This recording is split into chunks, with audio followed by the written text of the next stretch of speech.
프랑스의 소설가 베르나르 베르베르의 이 책에 보면 웃음이라는 책이 있는데, 그 책에 보면 나이대에 따라서 자랑거리가 이렇게 나옵니다. 2살 때는 똥오줌을 가리는 게 자랑거리입니다. 3살 때는 이가 나는 게 자랑거리, 12살 때는 친구들이 있다는 게 자랑거리, 18살 때는 자동차를 운전할 수 있다는 게 자랑거리, 20살 때는 사랑을 할 수 있다는 게 자랑거리, 35살 때는 돈이 많은 게 자랑거리. 이 뒤에도 이제 나오는데 거꾸로 이제 그때부터 또 거꾸로 이렇게 자랑이 됩니다. 여러분은 어떤 자랑거리가 있으십니까? 우리나라의 자랑거리가 무엇이 있는가 한번 찾아보니까요, 이렇게 돼 있어요. 한국의 자랑거리는 한글, 음식, 문화, 기술, 스포츠 이렇게 되어 있습니다. 여기에 이제 K 드라마라든지 K 팝이라든지 K 뷰티 이런 것도 이제 들어갈 수 있겠죠. 한국 사람들은 보통 자식 자랑을 많이 합니다. 그러니까 자기 자랑보다도 가족 자랑을 많이 해요. 손자를 자랑하기도 하고, 또 이제 가족 자랑을 하다가 이제 지치면 자기 사회적 지위를 자랑하기도 하고, 자기가 좋은 집에 산다든지 좋은 차를 탄다든지 이런 것도 자랑을 합니다. 근데 오늘 본문 말씀에 보면 세상 사람들이 자랑하는 것 3가지를 잘 소개를 하고 있어요. 이 3가지를 꼭 집어서 이야기를 합니다. 지혜와 용맹과 부함입니다. 이 3가지는 인간의 자신감이 나오는 원천이라고 할 수가 있겠죠. 오늘 예레미야 9장 23절 같이 한번 읽겠습니다. 여호와께서 이와 같이 말씀하시되 지혜로운 자는 그의 지혜를 자랑하지 말라. 용사는 그의 용맹을 자랑하지 말라. 부자는 그의 부함을 자랑하지 말라. 3가지 중에 먼저 지혜에 대해서 말씀합니다. 보통 우리가 지혜에 대해서 얘기할 때 이 지식과 비교해서 이야기를 하는데요. 이 지식이라는 것은 좀 모자라도 일상생활을 하는데 별 지장이 없어요. 근데 지혜는 모자르게 되면은 큰 낭패를 당하게 됩니다. 그래서 우리 사회에서는 똑똑하고 영리한 사람이 이 사회생활을 잘 할 수 있는 그런 사회인 것이죠. 그런데 이 지혜로운 사람도 이제 인공지능과 경쟁해야 될 시대에 접어들게 되었습니다. 우리가 가장 큰 충격을 받았다는 것이 바로 바둑 대국이었습니다. 2016년도에 이세돌 구단과 이 바둑 그때 프로그램이었던 알파고가 이제 대결을 하게 되었는데, 사실 알파고를 좀 알았던 사람들은 아마 전승을 할 거다라고 생각을 했었고, 당시 대부분 사람들은 이제 알파고에 대해서 잘 몰랐기 때문에 이세돌 구단이 거의 이기지 않겠나 이렇게 예상을 했습니다. 근데 결과는 어떻게 됐냐면 4대1로 알파고가 이겼어요. 이세돌 구단은 겨우 한 대국만 이기게 된 것이죠. 그때 많은 사람들이 그것을 보면서 드디어 알파고의 시대가 열렸구나라는 생각을 하게 되었습니다. 또 요즘에는 대화형 인공지능 프로그램인 이 챗 GPT가 열풍입니다. 이 챗 GPT는 얼마나 똑똑한지, 무엇인가 내가 모르는 것을 물어보면 아주 자세하게 대답을 해줍니다. 그래서 많은 사람들이 요즘에 이 챗 GPT에 열광을 하고 있는 것이죠. 이제는 똑똑한 사람들이 다른 똑똑한 사람과 경쟁하는 시대가 아니라 인공지능과 경쟁을 해야 되는 시대, 아니 벌써 인공지능에게 밀리고 있는 그런 시대를 우리가 살아가고 있는 것이죠. 그래서 더 이상 우리의 지혜를 자랑할 수 없게 되었습니다. 2번째는 용맹인데요. 여기서의 용맹은 힘과 권세를 의미하는 것입니다. 권력을 의미하는 것입니다.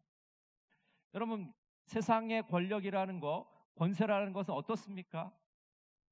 날아가는 새도 떨어뜨리지만 그리 오래 가지 못하는 것이죠. 우리나라 말에 화무시비롱이라는 말이 있죠. 이 화무시비롱이란 말은 꽃이 열흘을 가지 못한다는 것입니다. 아무리 예쁜 꽃도 열흘 동안 예쁘게 피어 있을 수 없다는 것이죠. 금방 시들어 버린다는 것입니다. 권력과 권세가 이와 같은 특징을 가지고 있습니다. 세 번째는 부함인데요. 재력과 재산을 자랑하는 것입니다. 여러분, 이 자본주의 사회에서 돈이라는 것은 권력이고 힘입니다. 그래서 저마다 악착같이 돈을 많이 벌려고 노력을 하고 있는 것이죠. 그런데 곰곰이 생각해 보면 이 돈은 언젠가는 내 손을 떠나고 만다는 사실입니다. 지혜와 권세와 돈은 큰 힘이 있지만 유한하고 일시적입니다. 우리가 하나님 앞에 섰을 때는 이 세 가지는 하나님 앞에 전혀 쓸모가 없는 것들입니다. 전도서 9장 11절에 보면 이렇게 말씀합니다. 나는 세상에서 또 다른 것을 보았다.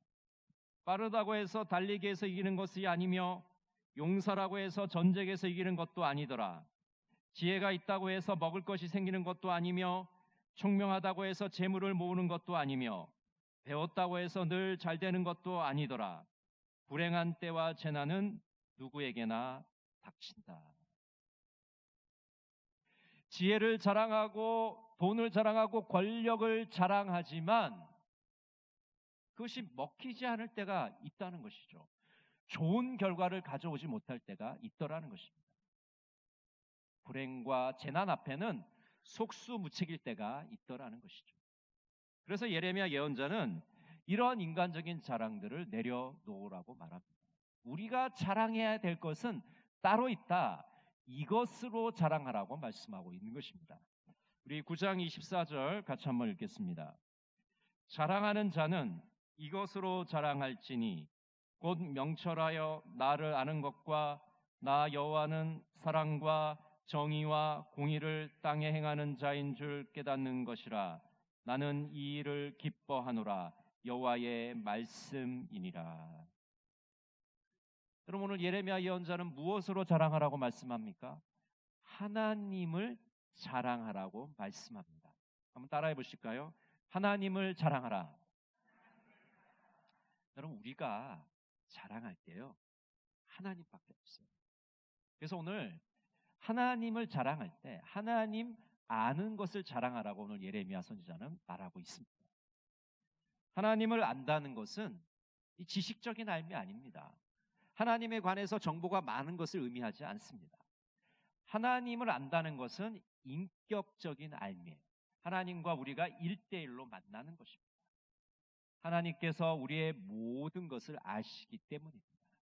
하나님은 우리의 생각과 계획을 아십니다. 우리의 마음을 다 헤아리십니다. 우리의 취미와 기호를 다 아십니다. 그래서 우리는 하나님과 체험적으로 하나님을 알게 되는 것이죠. 우리의 삶의 과정을 밟아가면서 하나님이 어떤 분이신지를 우리는 알게 되는 것입니다. 그래서 이렇게 하나님을 아는 사람들은 총명하고 분별력 있는 사람들이 되는 것입니다. 우리는 하나님을 아는데 우리의 모든 에너지를 쏟아 부어야 됩니다. 호세아 6장 6절을 이렇게 말씀합니다. 내가 바라는 것은 변함없는 사랑이지 제사가 아니다. 불살라 바치는 제사보다는 너희가 나 하나님을 알기를 더 바란다. 하나님께서는 우리가 하나님을 더 알기를 원하십니다. 하나님이 어떤 분이신지, 하나님은 어떤 것을 기뻐하시는지 알기를 원하신다는 것이죠. 오늘 예레미야는 뭐라고 말씀합니까? 하나님께서는 사랑과 정의와 공의를 베푸시는 분이라고 말씀하지 않았습니다. 우리가 하나님을 알 때 하나님이 사랑을 베푸시고 정의와 공의를 베푸시는 분임을 우리가 알아야 됩니다. 여기 이 사랑이라는 것은 이게 헤세드라고 이제 우리가 원어에 이야기하고 있는데요. 이거 보통 긍휼과 자비와 인애와 인자를 말하는 겁니다. 하나님이 긍휼과 자비를 우리에게 베푸시는 분이다라는 것을 말씀하고 있는 것이죠. 시편 145편 8절은 이렇게 말씀합니다. 여호와는 은혜로우시며 긍휼이 많으시며 노하기를 더디하시며 인자하심이 크시도다. 우리가 믿는 하나님, 그분은 한결같은 사랑, 우리에게 긍휼과 자비를 베풀어 주시는 분입니다. 또 하나님 어떤 분입니까? 정의와 공의를 행하시는 분입니다. 이 정의와 공의라는 것은 하나님께서 법과 질서를 세우시고 아무도 차별하지 않으시는 겁니다. 약한 자를 지키시고 보호해 주시는 것이 하나님의 정의와 공의입니다. 시편 146편 9절은 이렇게 말씀합니다. 여호와께서 나그네들을 보호하시며 고아와 과부를 붙드시고 악인들의 길은 굽게 하시는도다. 우리가 알아야 될 하나님, 그 하나님은 사랑과 정의와 공의를 베푸시는 분이십니다. 이제 우리가 하나님이 어떤 분인을 알았다면 우리의 삶 속에서도 사랑과 공의와 정의를 베풀며 살아가야 되는 것입니다. 야고보서 1장 27절 우리 같이 한번 읽어볼까요? 하나님 아버지 앞에서 정결하고 더러움이 없는 경건은 곧 고아와 과부를 그 환난 중에 돌보고 또 자기를 지켜 세속에 물들지 아니하는 그것이니라. 여러분, 하나님의 사랑과 정의와 공의를 우리가 안다는 건 무엇입니까? 그것은 바로 경건한 삶을 살아가는 거예요. 야고보 선생은 이렇게 풀이를 했습니다. 우리가 하나님의 사랑과 정의와 공의를 알아갈 때 우리는 그것을 구체적으로 경건한 삶으로 드러나게 됩니다. 고아와 과부를 돌보게 되는 것이고 자기 자신을 세속에 물들지 않게 깨끗하게 살아가는 것이 이 경건이야말로 바로 이 하나님의 사랑과 정의와 공의를 우리의 삶 속에서 실천하는 것이다 라고 말하는 것이죠. 여러분, 우리는 하나님 아는 것을 자랑해야 됩니다. 하나님께서 우리를 인격적으로 만나주시고 우리가 하나님을 체험하면 체험할수록 하나님이 어떤 분인지 더 잘 알아가게 되는 것이죠. 그분은 사랑과 정의와 공의를 베푸시는 분입니다. 하나님을 더 잘 알아가시고 여러분의 삶 속에서 사랑과 정의와 공의를 베푸시는 복된 삶이 되시기를 간절히 바랍니다. 두 번째로 우리는 하나님을 자랑해야 되는데 그 하나님을 자랑한다는 것은 주 안에서 자랑하는 것입니다. 한번 따라해 보실까요? 주 안에서 자랑하라.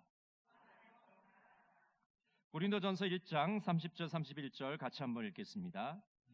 너희는 하나님으로부터 나서 그리스도 예수 안에 있고 예수는 하나님으로부터 나와서 우리에게 지혜와 의로움과 거룩함과 구원함이 되셨으니 기록된 바 자랑하는 자는 주 안에서 자랑하라 함과 같게 하려 함이라.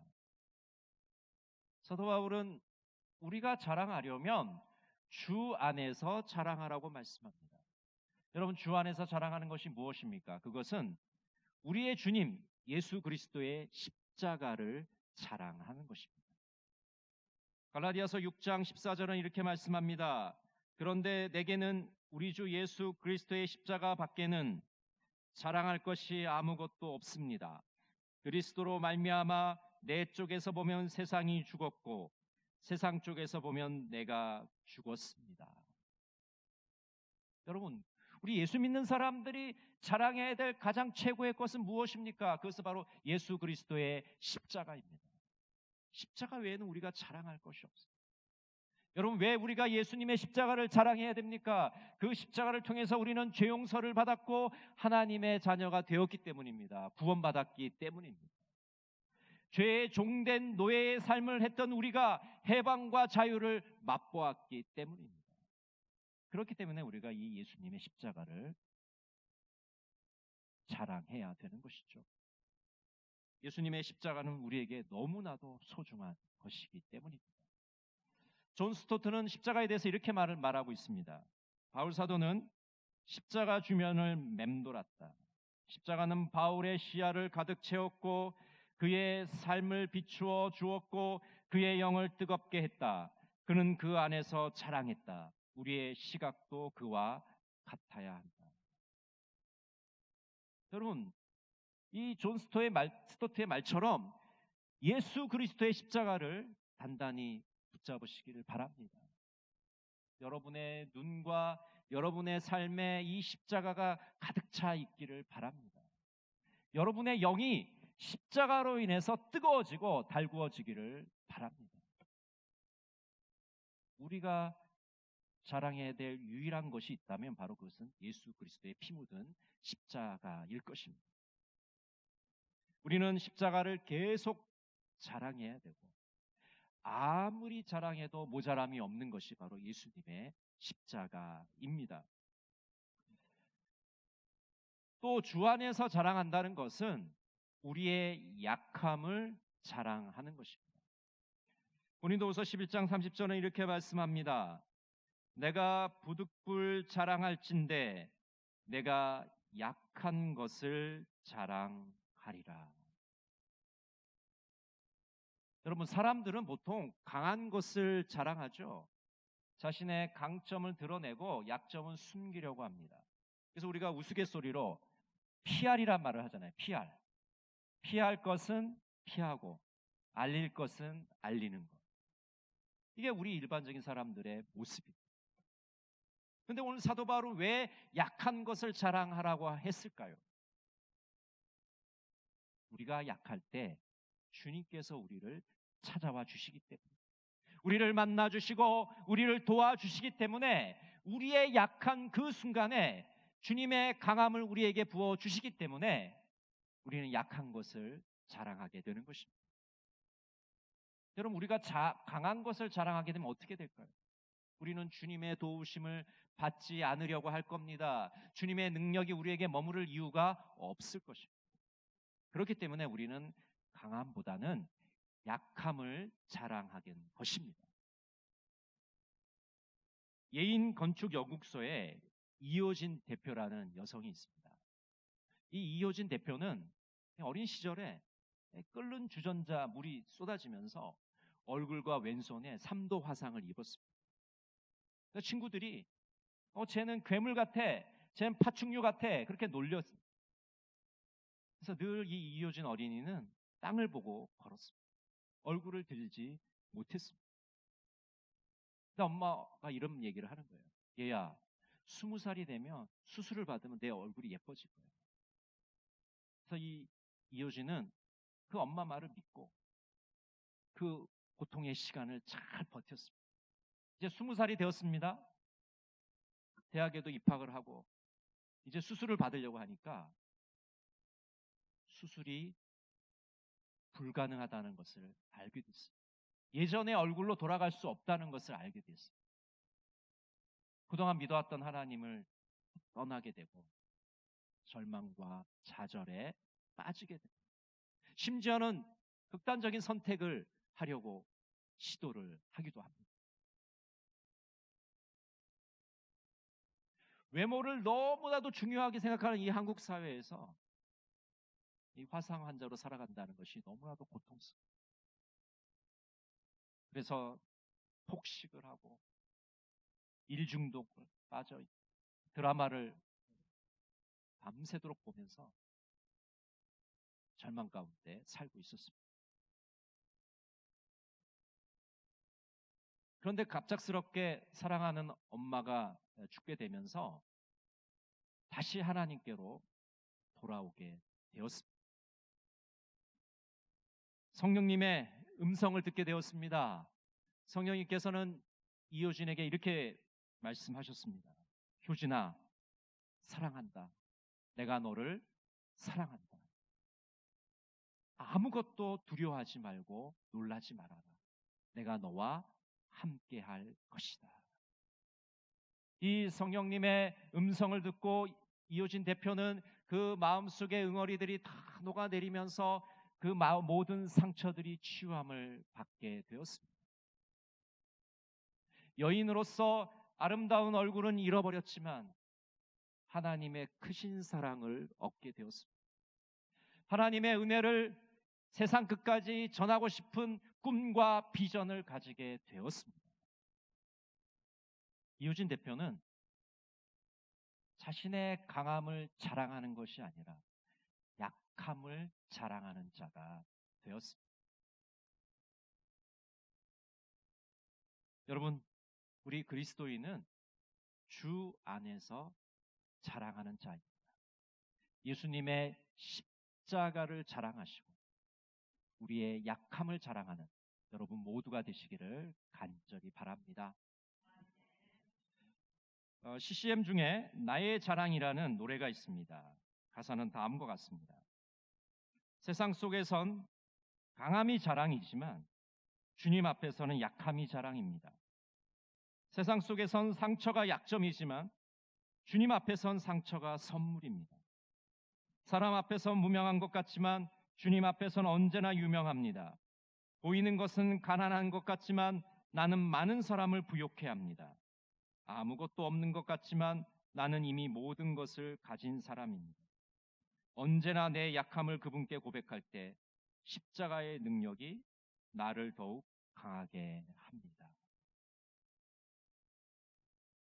여러분, 세상의 것들은 영원하지가 않아요. 그것은 일시적이고 유한하고 언젠가 내 손을 떠나게 되어 있습니다.